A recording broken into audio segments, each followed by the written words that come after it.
everyone. Welcome to the Cynthia Lennox Show. I am your host, Cynthia Lennox, here to remind you that this is the best season of your life. And you know why? Today we are going back. Welcome to another episode of Journey to Your Self Discovery. When we talk about journeying, taking a journey to your self discovery, we don't think in terms of going back. But in this case, today, we are going to talk about going back to that place of fun. I invite you today to go back. Let's go back to that place of, go back to your happy place. Go back to your place of happy. Go back to your place of fun. Go back to your place of confidence. Go back to your place of courage. Go back to your place of assertiveness. Let's go back to your place of innocence because, as we have shared on this show many times, therein lies your freedom to be your true, authentic self. And for those of you that have mentioned that you have reached a place of an impasse where you can't move forward because of trauma, hurt, and all that because of religious indoctrination, guess what? We are also deconstructing all that stuff that have held you back and really stifle your growth and leave you at a place of fear because that's what it's all about. Religion, in my experience, and based on the things that I've read, religion is toxic. Religion is toxic. And when I talk about religion, I am talking specifically now about evangelical religion, Christianity, and so forth, because that's what I knew. And this is not meant to offend anyone, but look around and you're going to uh, learn that there are so many communities of deconstructing, religious deconstruction. It's amazing. And now that I am sharing this because of you, because this show was not meant to go in this direction, but we are again going through a journey of self discovery. So, whatever is necessary to make it work, that's what we do. That's what I'm doing. So, religious deconstruction is to dismantle the things that you've been taught. Check it out, go through it, and because we know that religion is created by man, the Bible is written by man, by scholars, authors, and so forth, and it's just really mere man like you and me. And so we go through life following someone else's teaching and really denying our ability to think critically.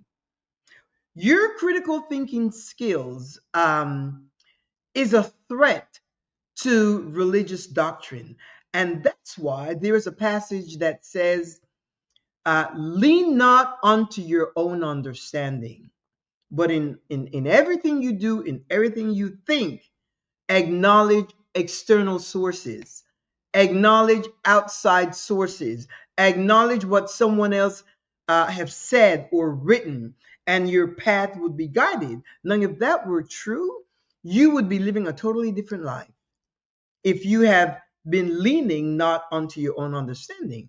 But now that you have come to a place to recognize your ability to think critically, to use reason, to use logic, and to assess situation, to research truth and find out how did all this come about? What are these doctrines? How were they? As a matter of fact, one person said this week in talking, and they were talking about their experience deconstructing, and he said that he went to a church whose teaching was based on the rapture. This person said they scared the hell out of them. They was, as a matter of fact, they are still going through a bit of trauma. If they get home, when they come home, and if they see the dog there, and mom and dad are missing, and grandma is not there, he runs through the house, mom, dad, because in his mind, they could have been raptured. And this, of course, has to do with the evangelical religion. Because if you're a Catholic, I grew up Catholic, not because I was Catholic, simply because I went to Catholic schools and so forth. But we didn't know anything about rapture. That's not a thing for that religious group, Catholicism. But for the evangelicals, which you're the ones that are deconstructing from the indoctrination based on fear and so forth.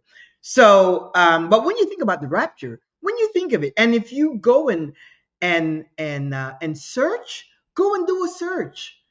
The rapture is a concept that someone created. His name is Nelson Darby. Nelson Darby. Nelson Darby was a theologian, or some spiritual kind of person back in England and Ireland.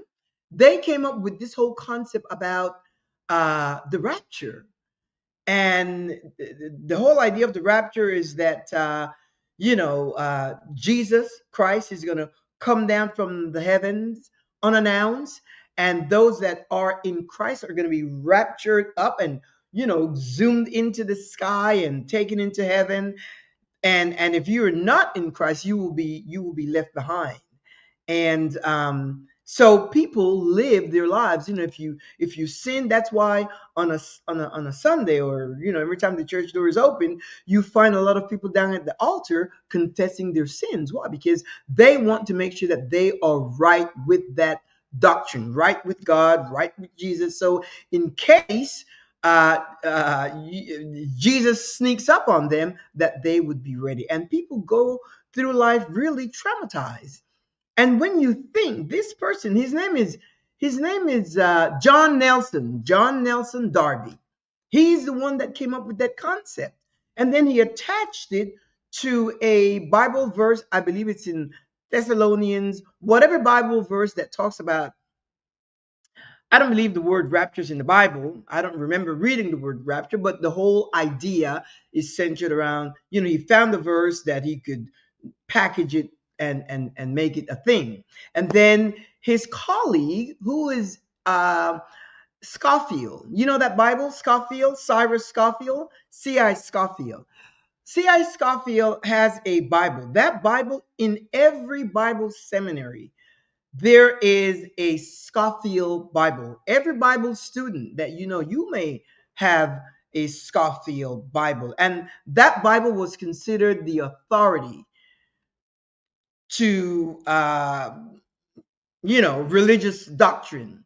So he took that concept of the rapture and put it in the Bible, and that was promoted. Now, this was in the 19th century. This happened like 1830, around that time. But then comes in the 20th century, this preacher, his name is Hal Lindsey. Hal Lindsey wrote this book. It's called The Great Late Planet Earth.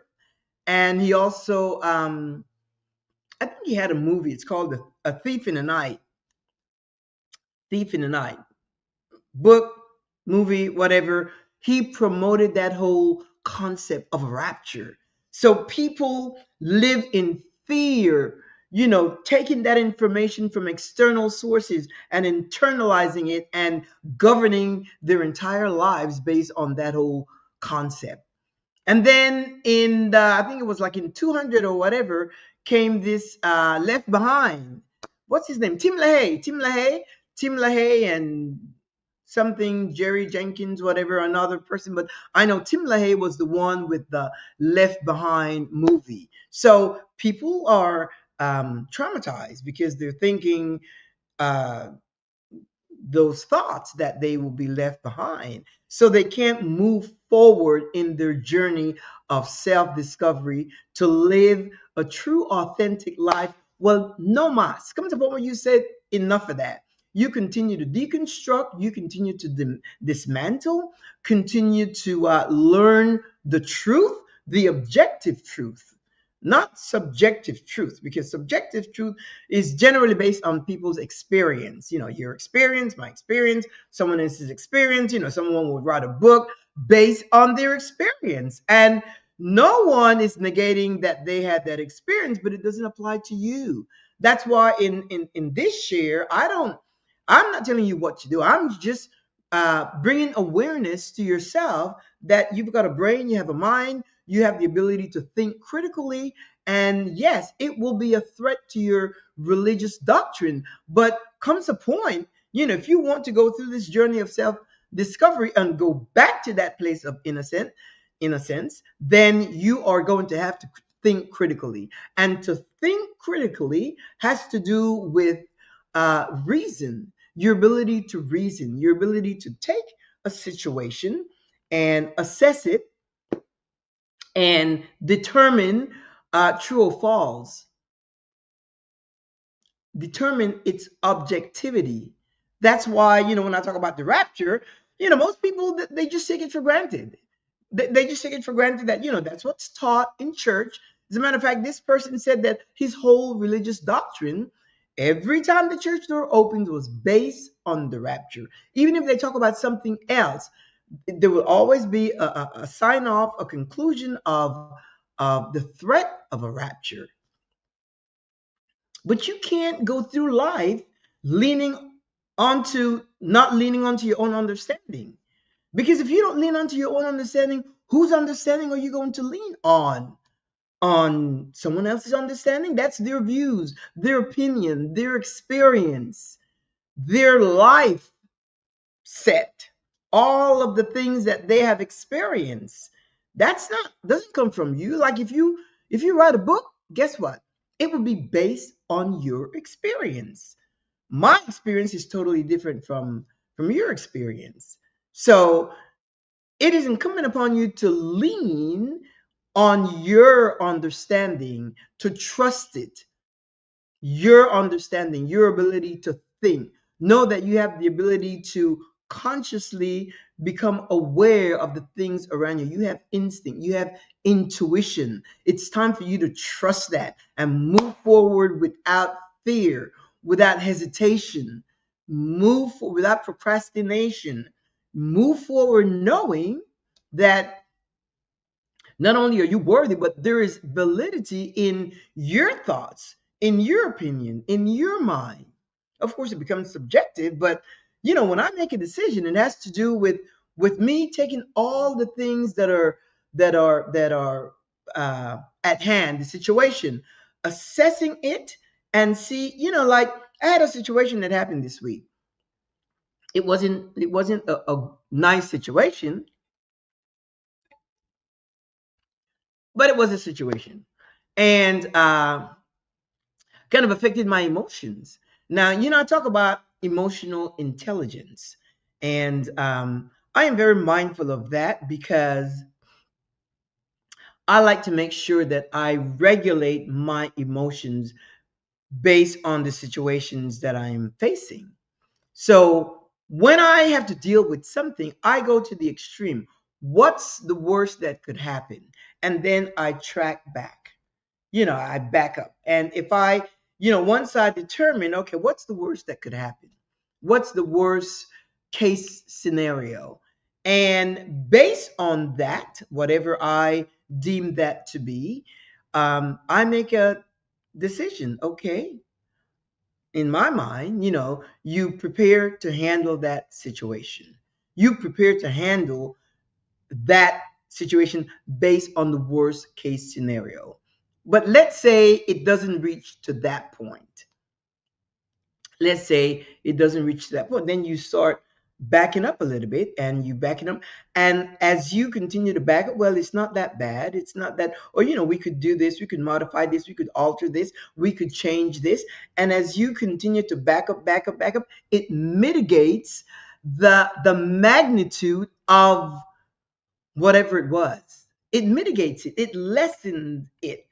And then your emotion, become less agitated. Why? Because I personally, I start out with the worst case scenario. And I set my mind up, okay, this is what could happen, and this is how you will handle it. And as I would say, life is life. Life is just things happen, and things happen. So you go to the worst case scenario, and then you start backing up, backing up, backing up, backing up, backing up, and as you come back, okay, it's not that bad. Well, I was just a little emotional.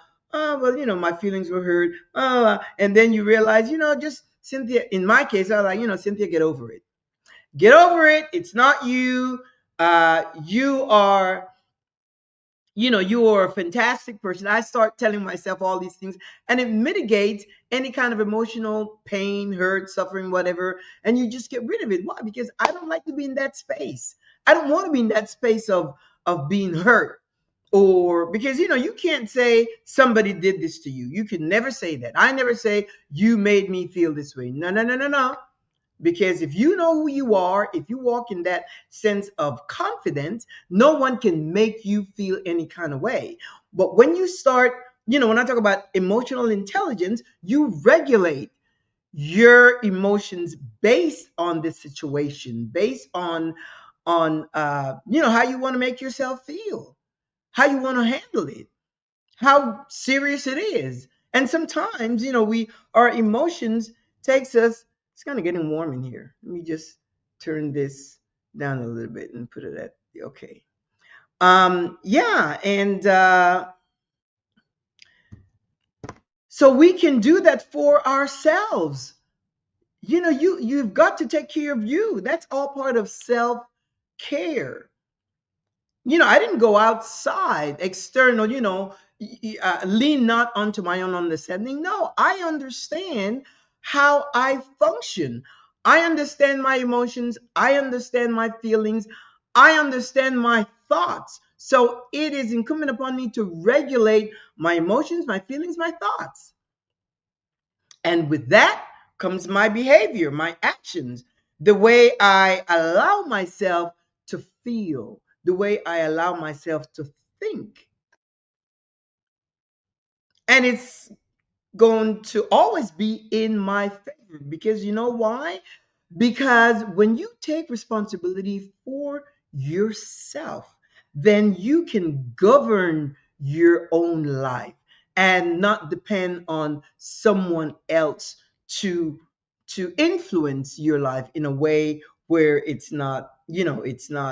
robs you of your peace, tranquility, your peace of mind. It robs you of that. No one should be given that freedom to rob you of your peace. No, you govern your peace, you govern your mind, you govern your emotions.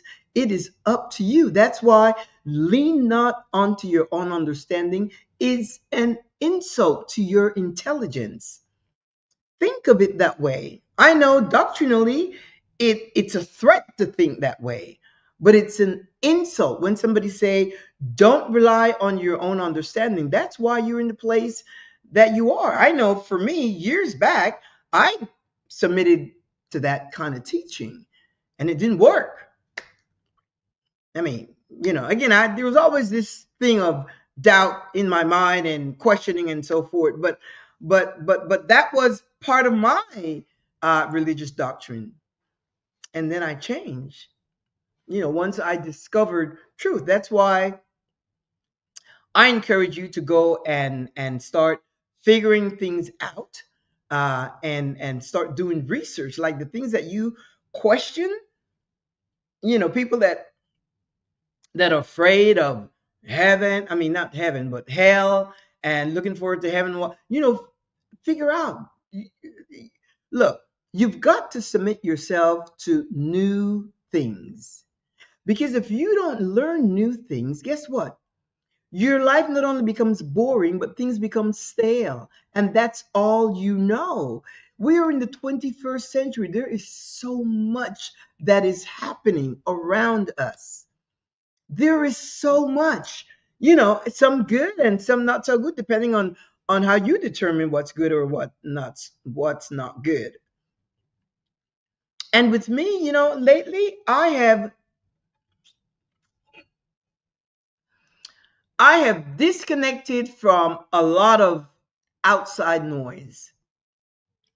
And an interesting thing happened when you disconnect from outside. It seems like you bring in your own peace. Now I know what's going on. I just need a snippet just to be relevant, know what's going on. But I don't need an hour of news or whatever. No, I don't know. I want to be abreast of what's going on, but I don't need to invest an hour of my time, an hour or two or three, to listen to someone else give me a rundown point by point. I don't need to know that. I don't need to know all that stuff. And as a result, consequently, it's just like when I disconnected from church and religious doctrine. That doesn't affect me like fear, or that doesn't affect me that way. When you disconnect, because we're the ones that give it life. You are the one that give life to the situations in your life. If it's fear, you're the one that feed it. We feed our own fears by imagining things that are not true. That's why somebody made an acronym FEAR, FEAR, false evidence appearing real. Well, this whole religious thing is laden with fear, because it says you walk by faith and not by sight. So you walk by your imagination. Just think of it this way, my friend.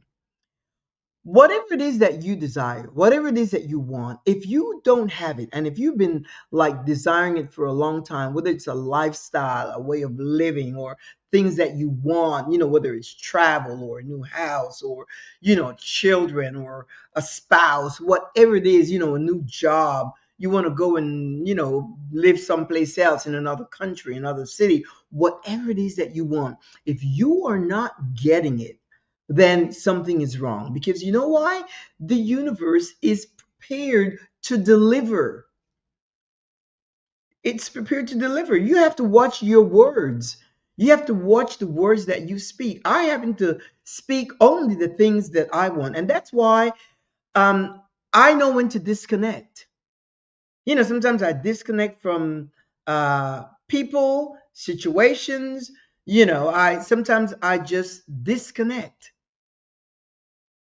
And then I know when to reconnect, but it's on my terms. It's on my terms. You have got to govern your own life. And it becomes fun because then you start seeing things happening, good things happening.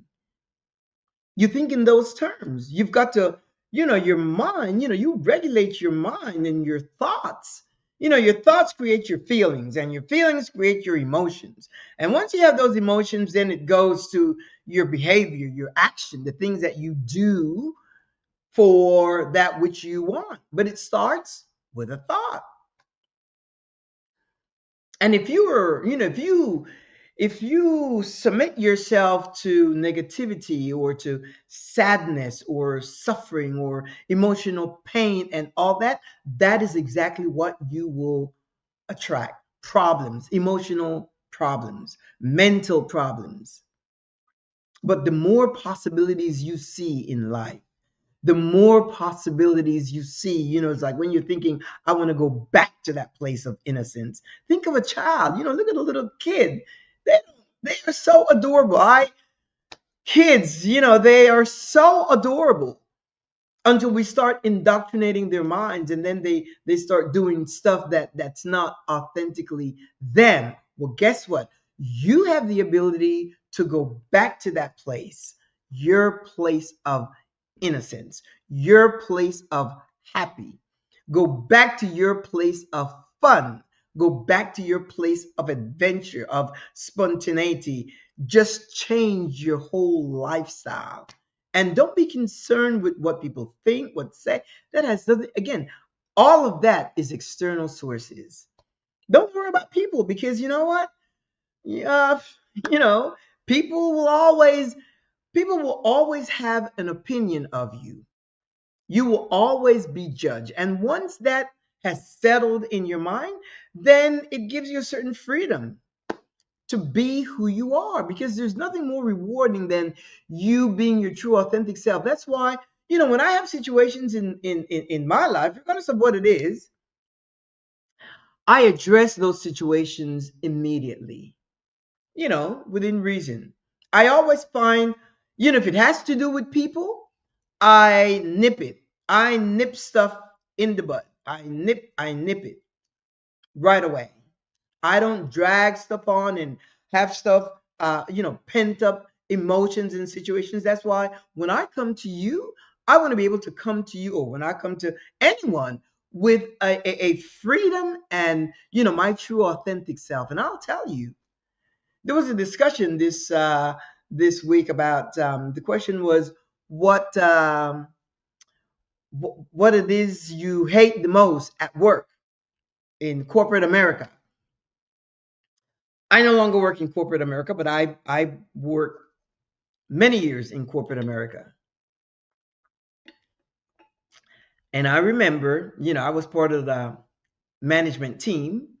And when we would have like a staff meeting with all the managers of my section and so forth.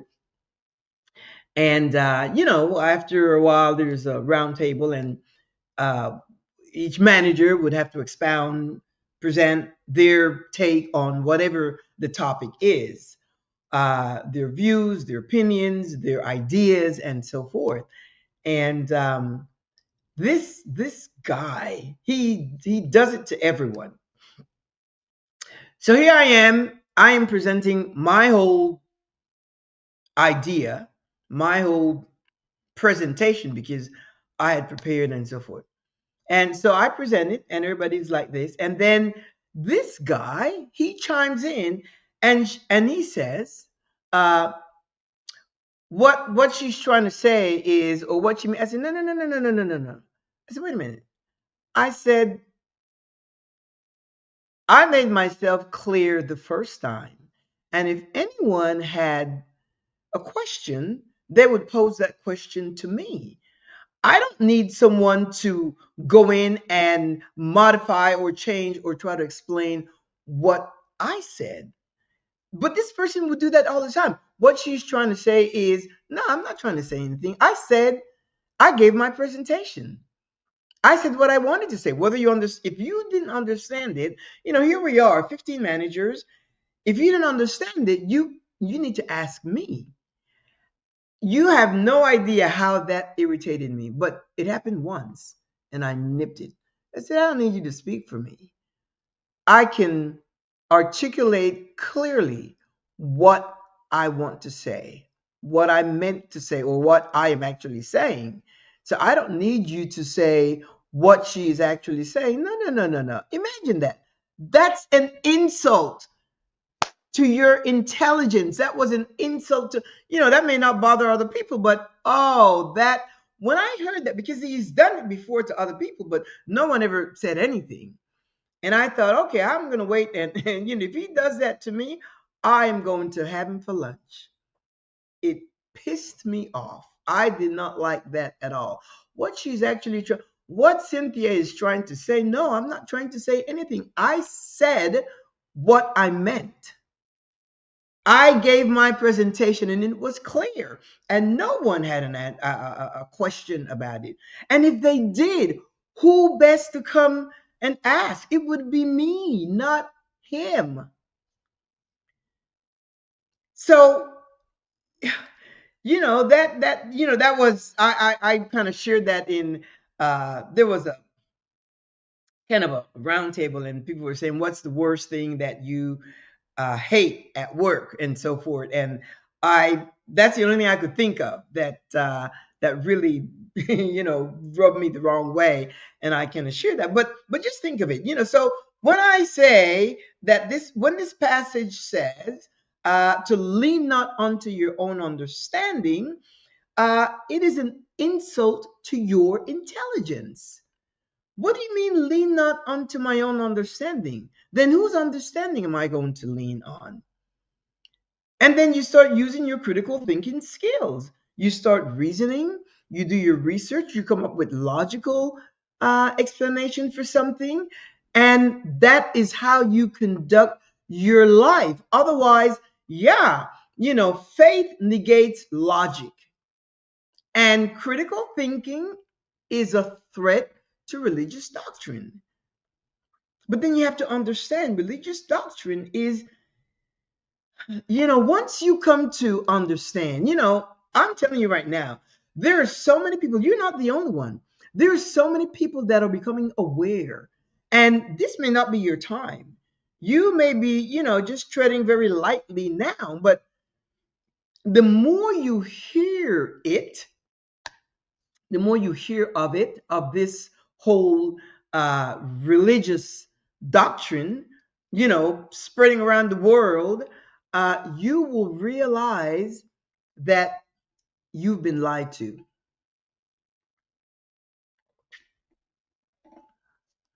You will come to the conclusion, you will know that you've been lied to.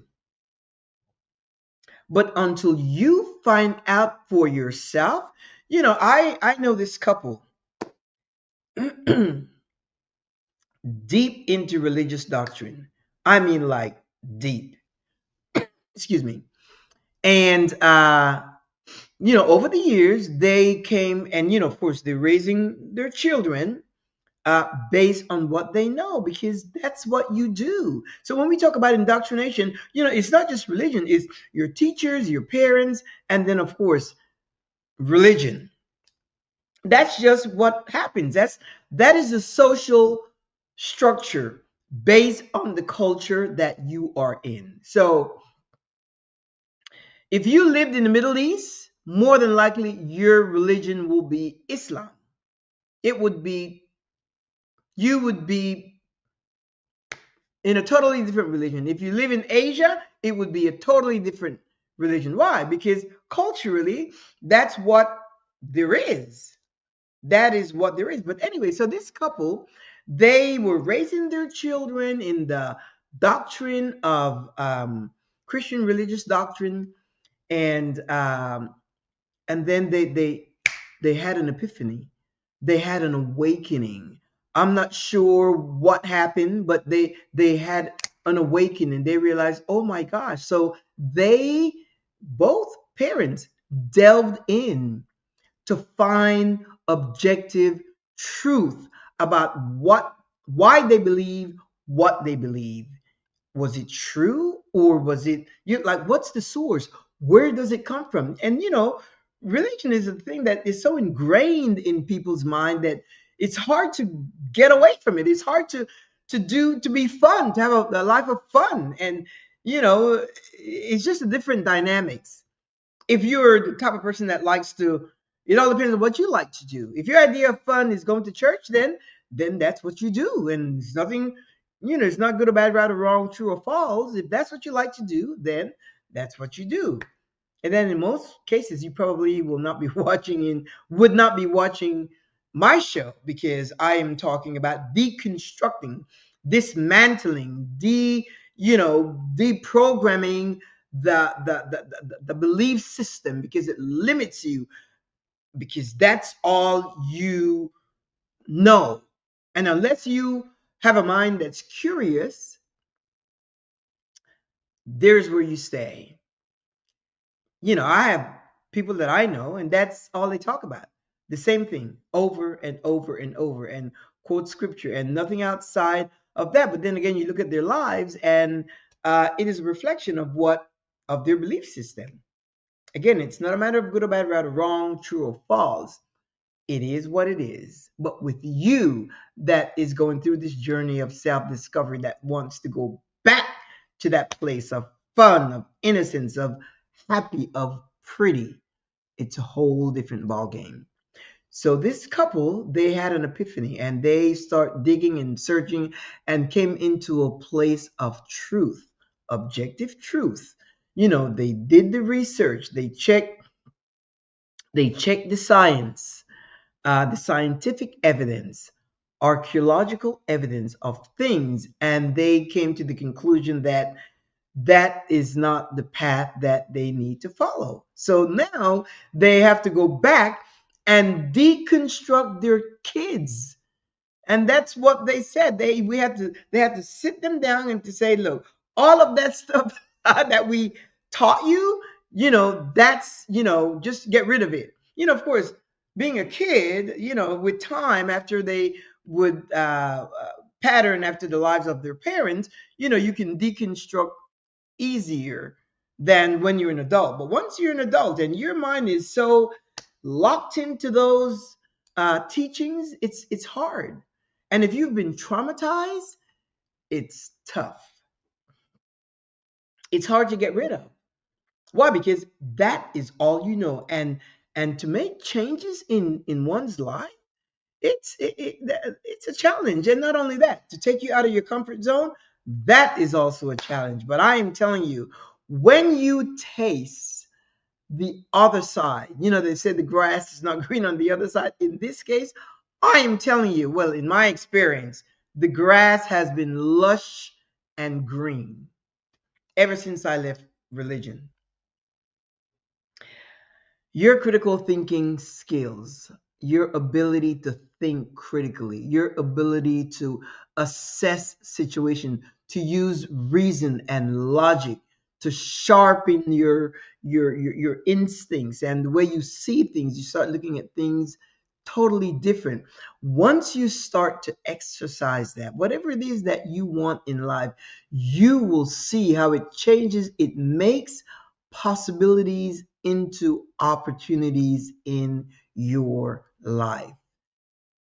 Things will begin to change because, it's when you, like I said earlier, I had to disconnect from all the external influences, the external noise that's going on. And the moment I disconnected, the moment I chose to disconnect, there was like a peace that came upon me that was always there. It's just that I was busy trying to just learn everything and so forth. But there was a peace that I have now, and I'm not concerned. I'm not worried. I'm not scared. I'm not fretting. I'm not none of that. None of that. I have no fear. I am not. I am simply not afraid. I'm not afraid. I don't, I try to refrain from judging because, you know, eh, once you cut something off, you give it no access to your mind, no access to your thinking, and no access to your feelings and your emotions. So you go about minding your own business and governing your life based on the lifestyle that you want to have. You begin to govern your life, but you've got to get rid of all the debris. You have to get rid of all the stuff. You have to get rid of all, you can't be focusing on the problems. You can't be focusing on issues. You can't be, because if your focus is on that, if you focus on the problem, you're going to create more problem. And in most cases, it's emotional, mental problems which shows up in a form of stress. And because you yourself cannot resolve certain issues, you pent up that emotion, and it turns into stress. And you and I know that stress ultimately can affect your physical body. You interchange stress. That's why it's like I said to someone, I'll die someday, but it will not be of stress, not stress, because the moment I identify stress, when I was in corporate America, there was a stress level that the position I held required an element of stress or offered an element of stress. I didn't know I had all that stress. I didn't know because I had to be on top of things. I had to be on top of things, making decisions every minute and dealing with with people. I had to be on top of things, and it was day in and day out, every day and every day. As a matter of fact, I was sharing with a friend, there's some kind of threat of inclement weather here in my city. ice, snow, and all of that. And besides the stress that my job, you know, offered, required, demanding a level of stress. Um, when we had inclement weather like snow and ice and all of that, and where I live, it's rolling hills, so it's not easy because the main streets, of course, they go through the main streets and they sand it down or salt whatever the main streets and the freeway. But for me to come out of my community to get to the main street, I have to go up rolling hills. And and many times, well, every time it snowed, ice, frozen streets and all that, and something they call black ice. It looks like something else, but you don't recognize that it's ice. And do you know, it never occurred to me to not go to work. It just never occurred to me to not go to work. Like, okay, I'm not going to go to work today. It just never occurred to me. It never occurred to me that because some of the employees would call in and say, "Look, I can't get out my driveway. It's icy and it's blah blah blah," and so they wouldn't come in. A lot of the employees, just all I would think of, how can I not show up? And I went to work every time. I would leave, like, real early, couple hours early or whatever. I didn't work, it wasn't too far from where I work, where I live. Um, but I would give myself enough time so that I could crawl through the icy roads. And it was treacherous. It was so scary in most cases, every time. Because you don't, if you're driving on ice and your car is going like this, um uh the tendency would be to put your foot on the brake, but that's what you don't do. And it's not just driving for yourself. It's being mindful of other people that are on the road that may not be, savvy drivers, experienced drivers, or people that you know know how to drive on ice, snow, and so forth. If it's snow, it's no problem. But if it's, once you get on the freeway, even though they sand it down and all that, but still, you have to be so careful. But it never occurred to me. As a matter of fact, when I left corporate America, I got thousands of dollars because I had so many years of perfect attendance. Perfect attendance. I got thousands of dollars. They paid it out because I had, close to $20,000 because I had perfect attendance. I didn't do it for that. It's just that, I'm thinking I'm responsible. I need to be there. And I'm thinking I can make it. That's I could have stayed home and thought, what if? What Because I've had some mishaps. Fortunately, never had a situation where somebody hit my car or me hitting somebody else's car. I didn't have any kind of situation like that, but I could have. And if I stayed home and thought, what if, I would never leave my house. Justifiably so. Of course, there were a lot of employees calling in. They couldn't get out. But, my husband, planning in advance, he would always put stuff on the driveway so that when we take the car out, there would be no issues. But so when I talk about critical thinking skills, you are the one that are able to process every situation in your life so that you can keep your stress level low. There's an element of stress that life demands. That is just life, but it's manageable. It's when you add the what if, or just in case, or what if is just the biggest culprit.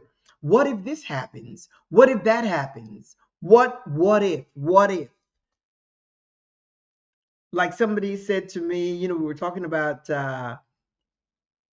when I said a previous episode that I had, I said that I was not wired for heaven.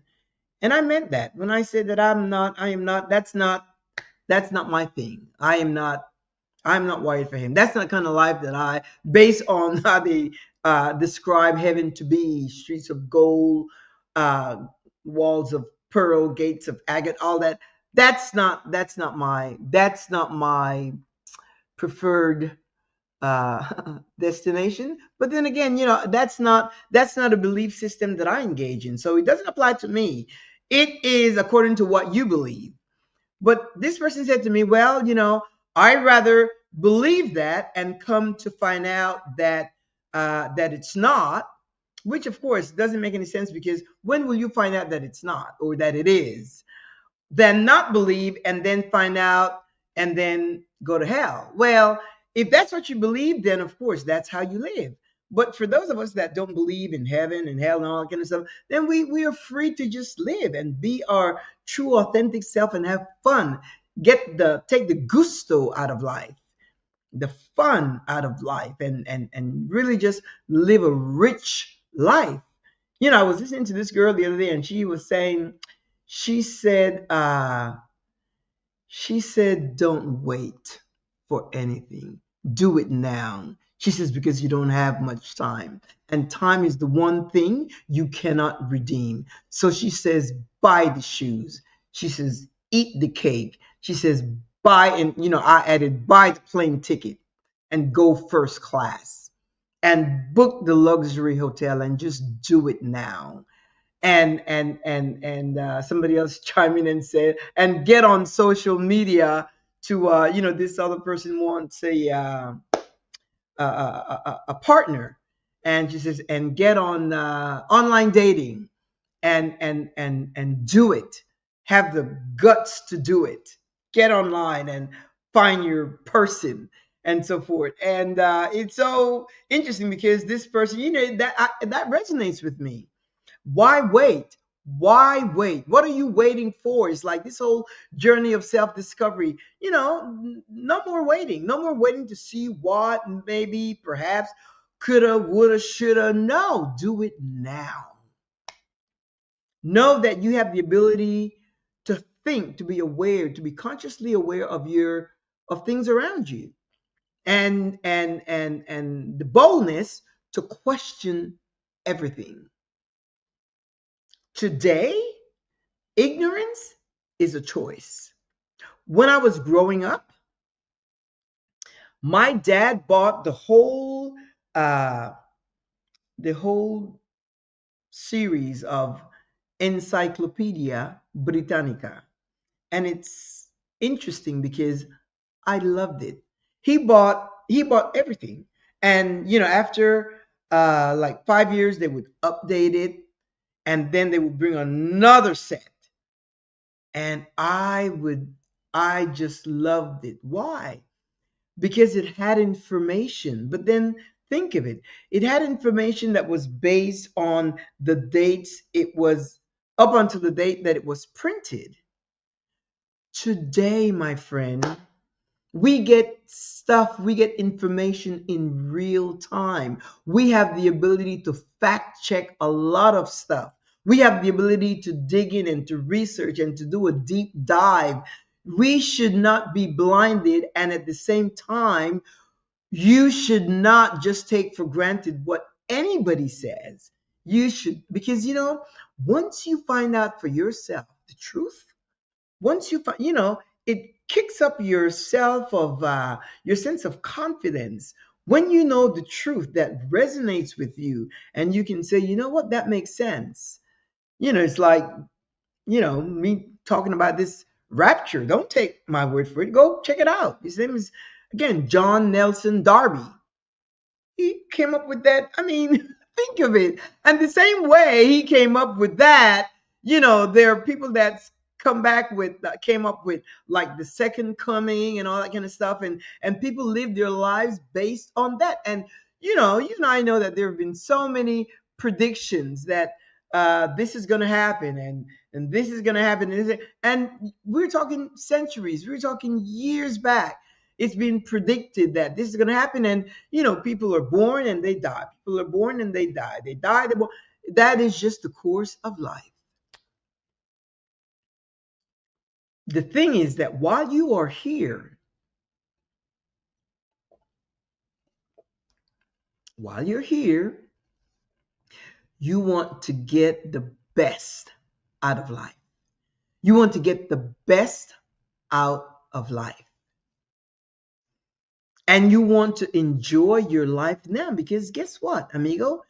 This is all you got. Right now, this moment is what you have. You don't have tomorrow. And I don't say, I'm not one of those that says don't plan for tomorrow, because I do. I make plans for tomorrow. I make plans for next, couple months. I make plans for, I want to do this. I want us to go here. I want us to go there. I want to travel here, there. I do that. But my conscious intentions is in the moment. I live in the moment. And when it comes to my emotions, my thoughts, my feelings, and all of that, I try to stay in the moment, because if I spend time thinking what if, or this, that, the other, if I spend time doing that, then I would be importing. I would be importing things that are not. I would be importing emotions that are not reality. And this way I could get sad, I could get somber, I could get disturbed, angry, whatever, taking on emotions that doesn't, the situation doesn't warrant. But when you regulate, and when you choose to manage your life, then you determine what works for you. And this way, because life gives us opportunities to be sad as well as to be happy. The choice is yours. The choice is mine. I can be sad. I can make myself sad about a whole lot of situations. I got information yesterday. My sister called and told me that Jeannie died, passed away. And Jeannie is someone that we grew up with in Panama. It was, and then my sister said, it was she and I and Jeannie and Mireya, and all four of us. We were kind of, I was like, the youngest of all of them, but we grew up together. And Jeannie is a graduated from college, her PhD, and she's working on big things over there with the government. And then my sister, and we all became and have had good careers and a good life, but Jeannie never did. And we were saying that's kind of sad, because most of us had the same kind of influence. And anyway, she died at a young age, and it was kind of sad. So we talked about some of the things that we did, my sister and I, when we were younger, when we were little, growing up, and but so I had to put those emotions, Jeannie is dead, and I had to put that to rest and just know that that is the course of life. That is the course of life. And, I don't go to funerals. That's not something that I do. So that's not part of my program. But anyway, that was just, I said that to say this, that we all have opportunities to be sad. And I could have, sit down and I did have a moment where I really took it in and just allowed myself to go through the emotions of sadness, because I wanted to kind of like empty that out of me. I didn't want to keep it pent up to where and I just emptied it out. She was a friend, and she's no longer here. She's gone. So, we have that situation sad, or then we have situations that makes us happy. And then I got information from, a family member, a niece. She's an attorney, and she's on her way to Alaska today. And that was exciting for me because I'm happy for her. So I kind of focus on that, you know, texting with her, and just, she, Alaska's too cold for her. She's going all the way from Costa Rica, but she's going there to do some business, and so I just kind of focus on that, texting with her, and just kind of like park there for a while, because to me that is a happy experience that I'm sharing with her. So we have the ability to pick and to choose the thoughts that we have, so that it will regulate our feelings and our emotion. And then I could come here today and not be sad, but be happy, because that's what I decided to focus on when I went back to my happy place, went back to knowing that I can regulate my emotions and my thoughts and my ability to think. I can go back to my place of pretty, your place of handsome, your place of fun, your place of adventure. Go back, my friends. We are going back to that place of innocence, where our minds were open and free and curious, and we had no issues trying to discover newness of life. What is out there? Who are out there? What's happening? What is it that I like? What lifestyle do I want to have? Where do I want to go? What kind of job do I want to work? How long do I want to stay at work? Am I ready to take on a new adventure? Who are the people that I want to hang around? Who are the people that I need to kind of like discard from my life because they're toxic or negative? Or, these are the people that I want to hang around. Why? Because they're positive, they're optimistic, they're fun, they enjoy life to the fullest. Let that be you, my friend, as you go back to that place of innocence, of fun, of joy, and a place of peace. Know who you are, your worth. Know that you're pretty. Know that you are pretty or handsome. Just make sure that you know that. Don't wait for people to tell you that. You just know that you are pretty, and you like the way you look, you like the way you feel, and that you have a conscious ability to regulate your emotions, as well as to exercise your critical thinking skills to run your life with situations that come in.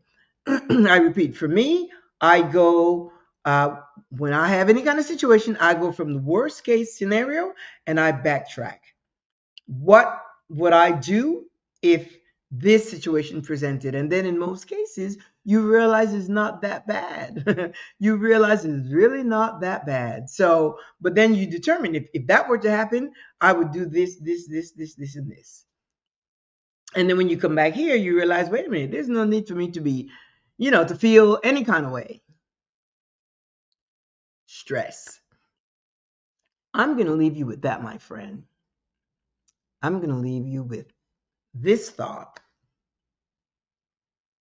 that you have the ability to exercise your critical thinking skills in order to go back to that place of innocence, of happy, of pretty, and of fun. And with that, I'm going to invite you to drop me a line at thecynthialennoxshow.com. If you have any questions or anything you want to share, drop me a line and we will chat.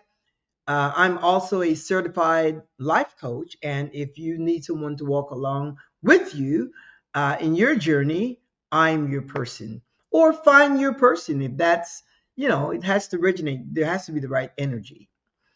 My show is every Thursday, 2 p.m. Central Standard Time. If you miss it, you see these icons down here: Facebook, YouTube, and LinkedIn. You can pick up the show 24/7 on those streaming uh, platforms. In the meantime, I'm going to say ta-ta, amigos, au revoir, hasta la próxima, hasta la vista, hasta la otra semana, next week. In the meantime, have a fantastic weekend. Enjoy your weekend. Of course, you still have Friday, from Friday, and then you get into the weekend. Have a wonderful weekend, and I will see you next week. Same time, same place. Ciao.